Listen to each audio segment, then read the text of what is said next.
Donc on a beaucoup de décompositions au programme en CPGE, notamment pour les endomorphismes symétriques ou des choses comme ça. Mais aujourd'hui, on va s'intéresser à une décomposition qui est très importante d'un point de vue théorique et d'un point de vue pratique, qui est à la limite du programme, puisque au programme, on a la décomposition en sous-espaces caractéristiques, mais on n'a pas la décomposition d'Unford. Pourtant, on va voir que la décomposition d'Unford, c'est à quelque chose près la décomposition en sous-espaces caractéristiques.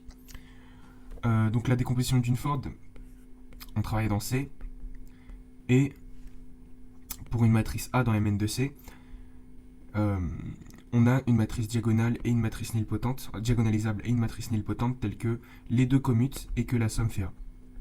Okay. Donc ça, c'est un exercice qui est tombé à l'oral de Polytechnique. Pourtant, c'est quasiment du cours, donc je pense que c'est un exercice qui tombe en début d'oral ou un exercice gratuit. Parce que vraiment, vous allez voir que si vous n'avez pas fait ça, vous avez sûrement fait un truc très similaire avec les espaces caractéristiques. Donc cette décomposition est très très importante, non seulement d'un point de vue pratique, mais aussi d'un point de vue théorique. Bon, déjà, d'un point de vue pratique, en fait, globalement, le but de la réduction, c'est de calculer des puissances de matrice, puisque la complexité des calculs dans la multiplication matricielle, elle est énorme. Donc en fait, là, si on regarde et qu'on fait pour un cas entier, on prend A puissance K, on remarque que comme les deux commutent, on va pouvoir utiliser la formule du binôme. Si on diagonalise D, calculer des puissances d'une matrice diagonale, ça va, on sait faire. Et si on diagonalise, et quant aux termes qui sont liés à n, c'est-à-dire les n puissance j avec j qui se trimballe entre 0 et k, eh bien en fait on va pas avoir à en calculer énormément puisque n est nilpotente. N nilpotente, ça veut dire qu'elle va mourir au fur et à mesure, elle va s'évanouir en fait au fur et à mesure des puissances. N nilpotente. Donc je rappelle que pour une matrice nilpotente de Mn de C par exemple, l'indice de nilpotence est O plus n. Donc en gros, on a n puissance n qui est égal à 0. Au pire. Donc a priori, ça peut être moins. Mais donc ça, c'est au pire. Et donc, tout ça pour dire que, en fait, si on a un k bien plus grand que n, les puissances de n, ça va être limité au calcul des n premières puissances. Et les puissances de d, vu que c'est une matrice diagonale, ça va être assez facile à calculer. Mais ça devient surtout intéressant quand on va calculer des puissances infinies, par exemple quand on calcule des exponentielles. Parce que exponentielle de a, par définition, c'est la somme pour k allant de 0 à l'infini des ak sur k factoriel. Ok. Donc, en fait, ici, l'infini, pour d, ça va être, comme d'habitude, ça va être facile de calculer. En fait, pour les matrices diagonalisables, tout se passe bien, et c'est pour ça qu'on veut des matrices diagonalisables dans la théorie de la réduction, c'est parce que leurs puissances sont très faciles à calculer. Donc du coup ici, ça va pas s'arrêter à l'infini, ça va s'arrêter à l'indice de nilpotence de n, ce qui est très intéressant parce que ça va limiter énormément les calculs. Et le fait que les deux commutent, ça va nous donner le fait que exponentielle de d plus n, c'est égal à exponentielle de d fois exponentielle de n. Et donc c'est ça qui va nous permettre de calculer en pratique des exponentielles de matrice pour par exemple résoudre des équations différentielles linéaires. Donc la dunefordisation essentielle, et on a remarqué que le truc essentiel c'est surtout ça, c'est la commutativité. En pratique c'est ce qu'on utilise. Si on n'a pas la commutativité, ça ne nous sert à rien d'avoir la décomposition de Duneford, donc c'est vraiment essentiel et on va voir comment on va l'obtenir. En vérité elle va pas être très compliquée à avoir. En pratique, c'était ça l'utilité, mais en théorie, c'est vraiment aussi utile parce que ça nous dit que n'importe quelle matrice de Mn de C, c'est une matrice diagonalisable avec une petite bavure nilpotente. Okay. Ça veut dire que n'importe quelle matrice est diagonalisable à une matrice nilpotente près. Donc ça nous dit le rôle des nilpotentes en fait. Puisque sans les matrices nilpotentes, en fait, tout le monde serait diagonalisable et on vivrait dans le meilleur des mondes. Donc fondamentalement, les matrices nilpotentes, c'est ce qui empêche la réduction totale, c'est-à-dire la réduction sous forme diagonale de toutes les matrices. Donc, je vais vous présenter la preuve, mais d'abord, je vais vous dire comment on pourrait l'intuiter ou la retrouver si on n'a pas trop l'idée. En gros, l'idée, c'est de dire, à partir de ce que j'ai dit d'un point de vue moral, d'un point de vue, moralement, toute matrice est diagonalisable à une matrice nilpotente près, on se rend bien compte qu'on cherche à avoir une sorte de proxy aux matrices diagonalisables. On cherche à avoir une version affaiblie des matrices diagonalisables. Donc, dans le cas des matrices diagonalisables, on a que la somme des sous-espaces propres, c'est égal à E. Okay, avec E lambda, c'est tiers de A moins lambda identité, évidemment. Donc, pour trouver une proxy à ça, on va chercher du côté du polynôme caractéristique, puisqu'on travaille dans C. Le polynôme caractéristique est scindé. Donc pourquoi on prend le polynôme caractéristique? Parce que c'est un polynôme qu'on connaît bien, contrairement au polynôme minimal qui n'est pas donné forcément de façon explicite. Donc on va trouver une proxy pour ça, avec les f lambda, avec f lambda qui est tiers de A moins lambda identité, puissance m lambda. Et donc l'autre c'est la même chose, mais avec sans la puissance. Donc on se rend bien compte que fondamentalement c'est des décompositions qui se ressemblent fortement. Intuitivement, on se dit si on utilise cette décomposition avec le lemme des noyaux, comme on a démontré la diagonalisabilité dans ce cas-là, eh bien on devrait pouvoir s'en sortir avec quelque chose de pas trop mal. Et éventuellement, les m lambda, c'est ça qui va nous donner la bavure nilpotente. Ok. Donc, du coup, c'est ce qu'on va faire. Je vais écrire l'énoncé de manière plus propre, parce que là, jusqu'ici, j'ai rien écrit de formel. Donc, on se donne... On va le faire en termes d'endomorphisme, et donc, ça sera exactement la même chose pour A, mais c'est juste un peu plus confortable, cette démonstration en termes d'endomorphisme. Donc, on prend E, un CEV de dimension finie. On va noter la dimension de EN. On prend F dans L de E.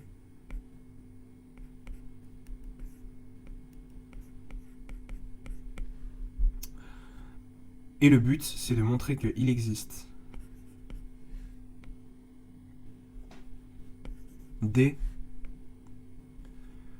et N appartenant à L de E carré, vérifiant. La première condition, c'est dédiagonalisable. Deuxième condition, c'est n nilpotent, comme je l'ai dit. Troisième condition, c'est f est égal à n plus d. Et la troisième condition, la plus essentielle, dn est égal à nd. On peut ajouter à ça que ça, en fait, on va le voir directement dans la preuve, que dn appartiennent à ces crochets f.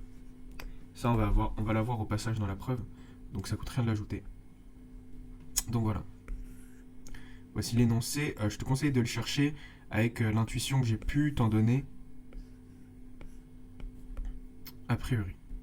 Donc en gros, on va utiliser la décomposition sous espace caractéristique. Une fois que tu as cette idée, ça devrait bien se passer. Donc, du coup, on est parti pour cette petite décomposition. Donc, on a donc par le lemme des noyaux,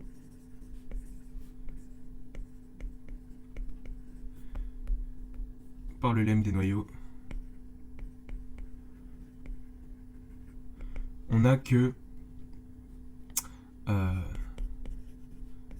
ker xi f est égal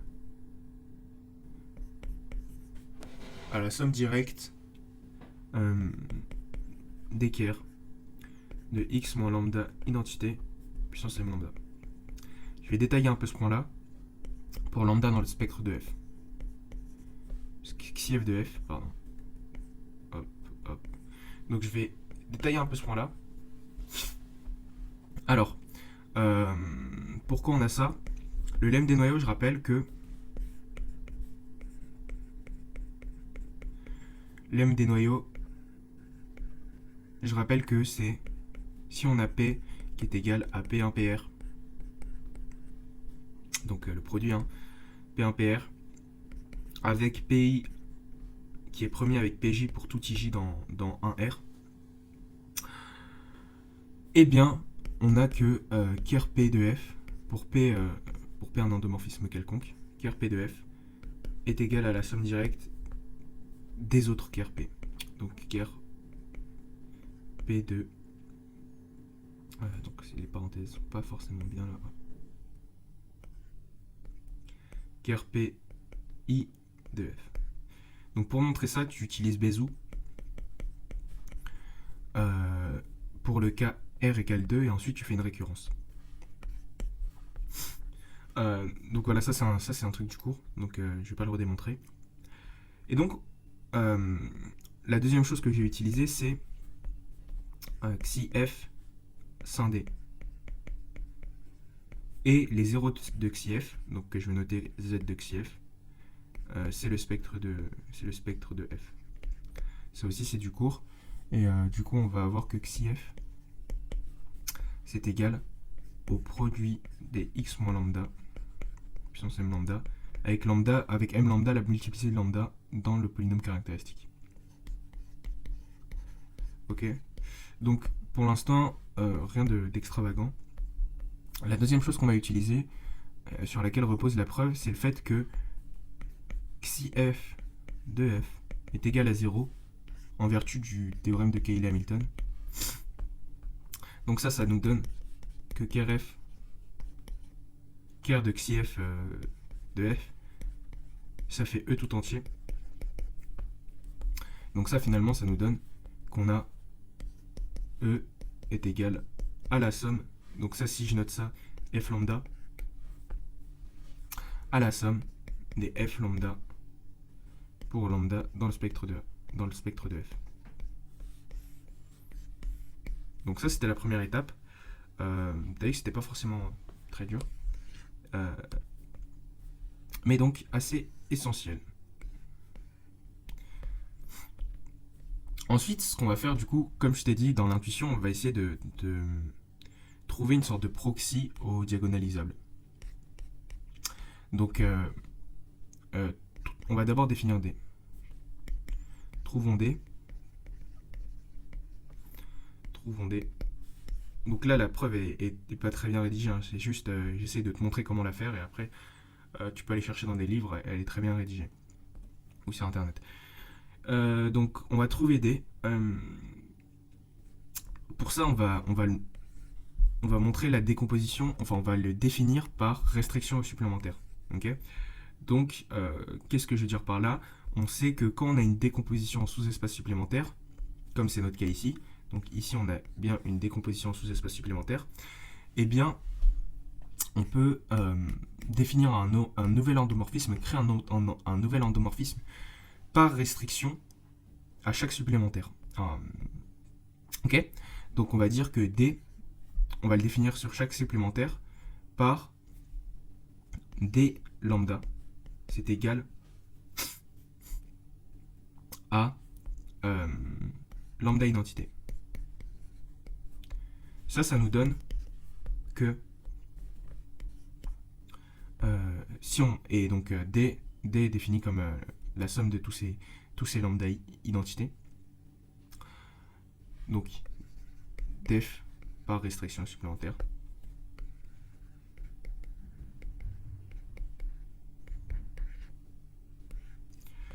Def par restriction sous espace supplémentaire. Donc on a que D lambda est égal à lambda identité premièrement. Ça nous donne qu'évidemment D est diagonalisable, puisque sur chaque f lambda, elle agit comme lambda identité, donc on a une base de vecteurs propres, et que les sous-espaces propres enfin plus particulièrement les sous-espaces propres sont les f lambda en fait. les sous-espaces propres de D sont les f lambda. D est égal à la somme des D lambda. Lambda appartenant au spectre. Hop hop hop, bon ça en a choqué peut-être certains, mais D n'est pas du tout égal à la somme des D lambda, ça n'a aucun sens parce que les D lambda sont même pas des endomorphismes du même espace. Donc ici je vous mets la définition d'une application linéaire par restriction supplémentaire. Donc voici la vraie définition. S'il vous plaît, ne m'en tenez pas rigueur. Sur la suite, je ne vais pas beaucoup utiliser le fait que ce soit la somme de toute manière parce que ça n'a aucun sens. Et donc ouais, j'ai filmé ça à 5h du matin, j'étais totalement explosé. Donc j'ai écrit une belle connerie.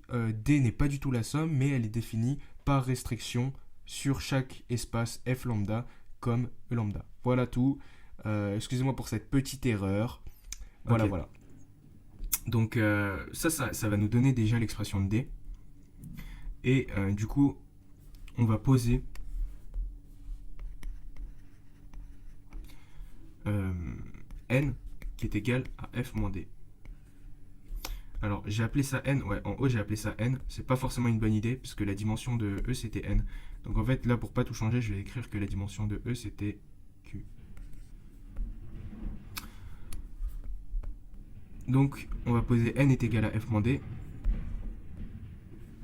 On va montrer que n est bien nilpotente. Donc comment on va faire ça? En fait, vu qu'on a une décomposition en sous-espaces supplémentaires, faut penser aux sous-espaces supplémentaires comme des sortes de proxy à l'existence d'une base. C'est-à-dire que quand on a un sous-espace supplémentaire, ça nous donne en fait, on peut se limiter à comment se comporte la fonction sur ces espaces pour savoir comment se comporte la fonction sur E tout entier.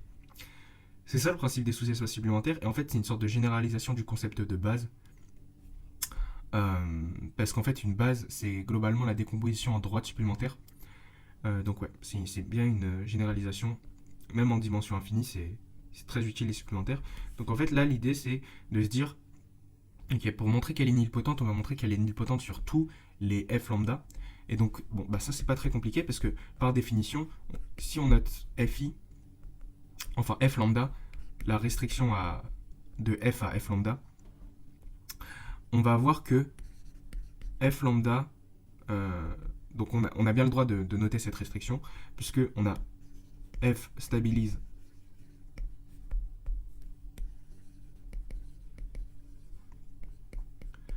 ker f moins lambda identité. Ça c'est encore du cours, mais je te laisse le vérifier si t'es pas sûr. En gros, ça c'est un polynôme en f, et f il stabilise n'importe quel noyau de polynôme en f. Ok. Noyau et image d'ailleurs. Donc f stabilise, donc on va noter f restreint à f lambda est égal à f lambda. Et n restreint à f lambda est égal à n lambda. Donc on va montrer que, montrons que n, donc pour montrer ça, on va montrer que n lambda nilpote pour tout lambda dans le spectre.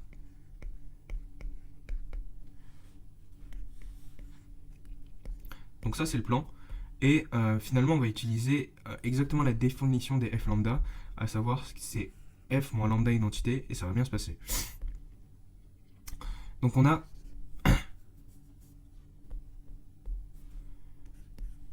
n lambda qui est égal à f lambda moins d lambda qui est égal à f lambda moins lambda identité. Tu mets ça à la puissance m lambda.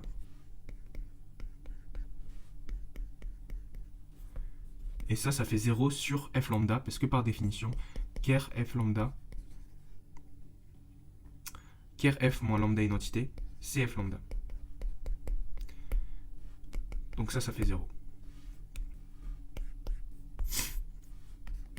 Donc on a bien un truc nilpotent, on a bien un truc...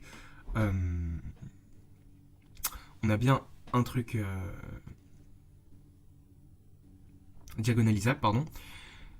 et la somme fait bien f. Ok. Donc ça c'est la première étape de la démonstration. Maintenant on a deux autres petits trucs à montrer. C'est déjà qu'ils commutent. Et pour ça on va montrer que c'est des polynômes en f. Donc en fait, ce sont des polynômes en f puisque le lemme des noyaux nous donne que ce sont des polynômes en f. Et ça c'est un truc à remarquer. En fait c'est direct avec le lemme des noyaux. Vu que D en fait c'est la projection sur D, c'est la somme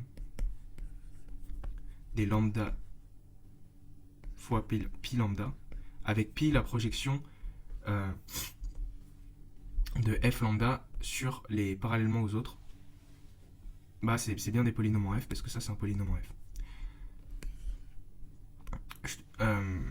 Je te laisse reprendre la preuve du lemme des noyaux, mais en fait elle nous donne bien que les deux c'est des polynômes en f, donc qui commutent.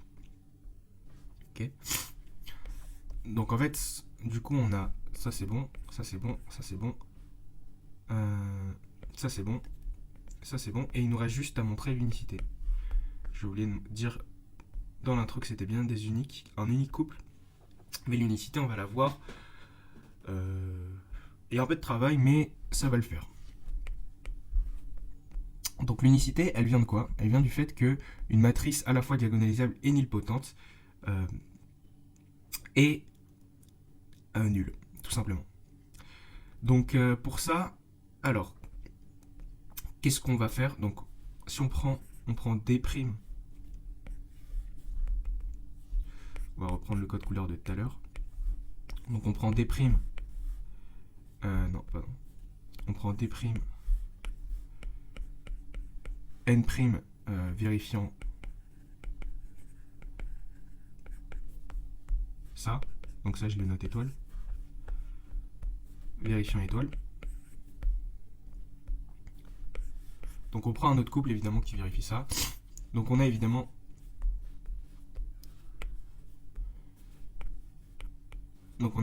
D'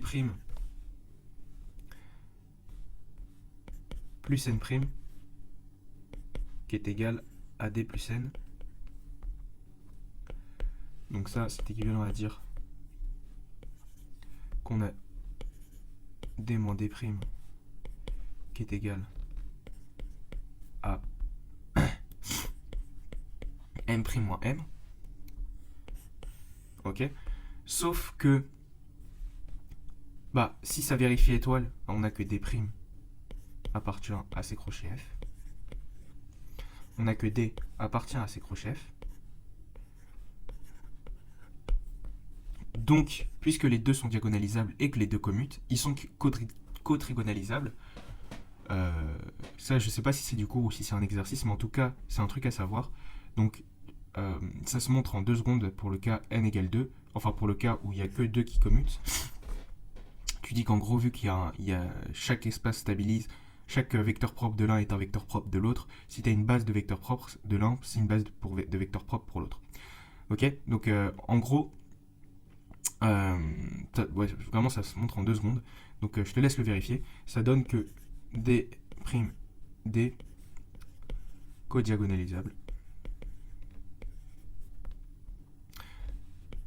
Ça nous donne que D moins D' diagonalisable. Donc c'est important d'avoir la codiagonalisabilité pour pouvoir dire ça. Parce qu'en fait, si on avait des G dans GLN, dans GLE, tels que mais en fait, si c'était des G et G' différents, on pourrait pas utiliser le fait que ça c'est diagonalisable. On n'aurait pas la codiagonalisabilité, d'où l'importance d'avoir que les deux sont des polynômes en f et que donc ils commutent. Donc ça c'est diagonalisable. Évidemment, ça c'est aussi des polynômes en f, donc du coup ça va commuter. On utilise la formule du binôme, on va avoir des puissances de n. Et si on prend une puissance assez grande, un k assez grand, ça va être nilpotent, c'est sûr, parce que d'après la formule du binôme, en fait, on va avoir les deux qui vont mourir. Ok. Donc du coup, on a que D', D moins D, N moins N', N' moins N, pardon, nilpotent. Et donc ces deux trucs combinés, ça nous donne D égale D', N égale N'. Parce que ça, en gros, ça nous donne que ça, c'est égal à 0. Donc nous, on voulait montrer que ça. Ok, donc voilà la petite preuve du théorème de décomposition d'une Ford.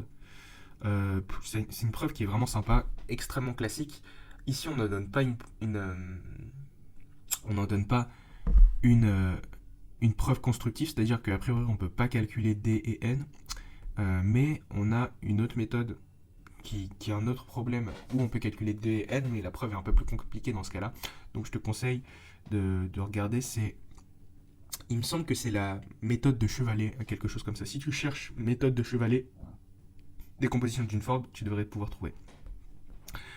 Donc ce théorème, il a énormément d'applications. Donc on a déjà parlé des exponentielles, on a déjà parlé des puissances, mais plus particulièrement dans les exponentielles, on peut montrer la surjectivité de l'exponentielle dans GLN de C. Et donc ça, c'est vraiment intéressant.